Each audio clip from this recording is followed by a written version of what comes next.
अस्सलाम वालेकुम नाज़रीन, मैं हूं आसिम खान और आप देख रहे हैं BBN चैनल। आइए देखते हैं आज की टॉप 10 न्यूज़। ईरान पर इजराइल और यूएस के हमलों का सिलसिला जारी है, जहां यूनाइटेड स्टेट्स और इजराइल ने मिलकर ईरान पर मजीद हवाई हमले किए। ईरानियन रेड क्रिसेंट सोसाइटी के मुताबिक यूनाइटेड स्टेट्स और इजराइल के मुसलसल हवाई हमलों में ईरान में हलाक अफराद की तादाद 787 तक पहुँच गई है। इन हमलों का मकसद ईरान की फौजी और न्यूक्लियर सलाहियतों को निशाना बनाना है, जबकि ईरान ने भी अपने दिफा में मिसाइल और ड्रोन हमलों से ज़बरदस्त जवाब दिया है।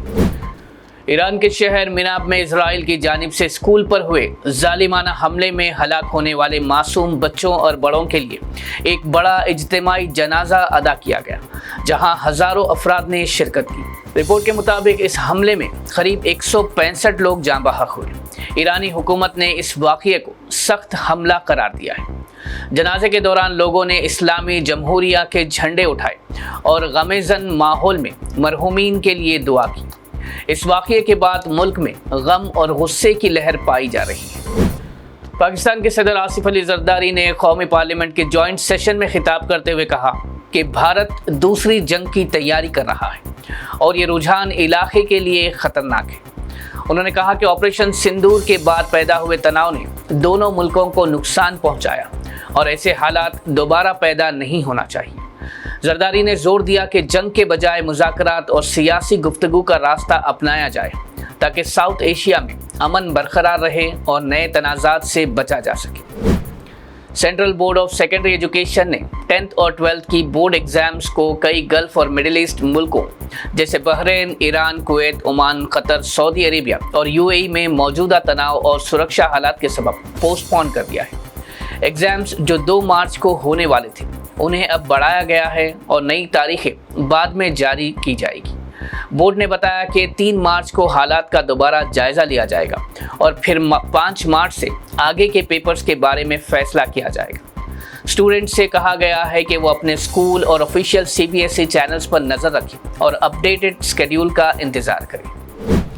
Embassy of India Abu Dhabi ने यूनाइटेड अरब एमिरेट्स में रहने वाले भारतीय शहरियों के लिए एडवाइजरी जारी करते हुए उन्हें होशियार रहने और हालात पर नज़र रखने को कहा है।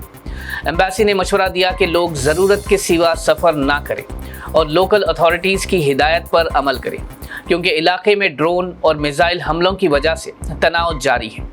एडवाइजरी में इमरजेंसी हेल्पलाइन नंबर्स और ऑफिशियल सोशल मीडिया हैंडल्स भी शेयर किए गए, ताकि लोग किसी भी सूरत हाल में सीधा राब्ता कर सके और तस्दीक शुदा मालूमात हासिल करते रहें।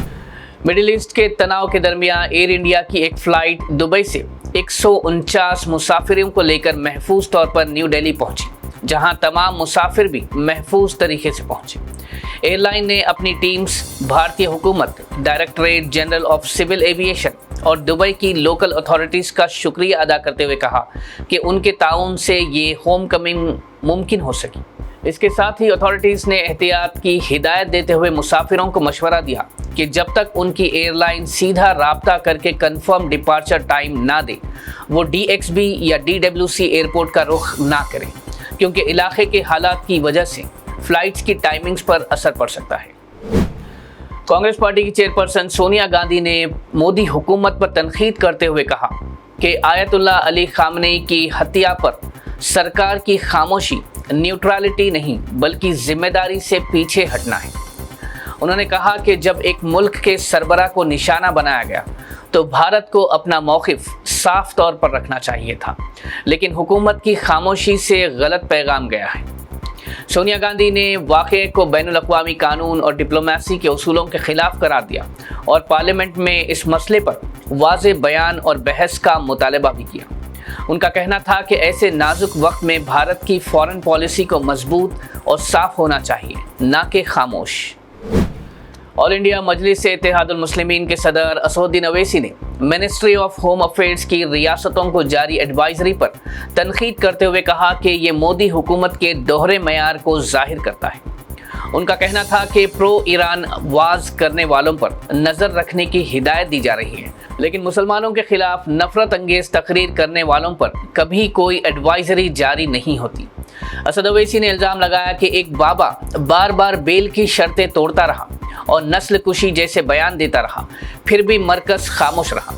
انہوں نے کہا کہ 2023 کے بعد اسرائیل کے غزہ حملوں کا حوالہ دیتے ہوئے اینٹی مسلم ہیٹ سپیچ میں اضافہ ہوا ہے، لیکن مرکز نے ہمیشہ لا اینڈ آرڈر ریاستی معاملہ ہے کہہ کر ذمہ داری ٹال دی، جبکہ اب وہی مرکز ریاستوں کو ہدایت دے رہا ہے جو واضح طور پر حکومت کا دوہرا معیار دکھاتا ہے۔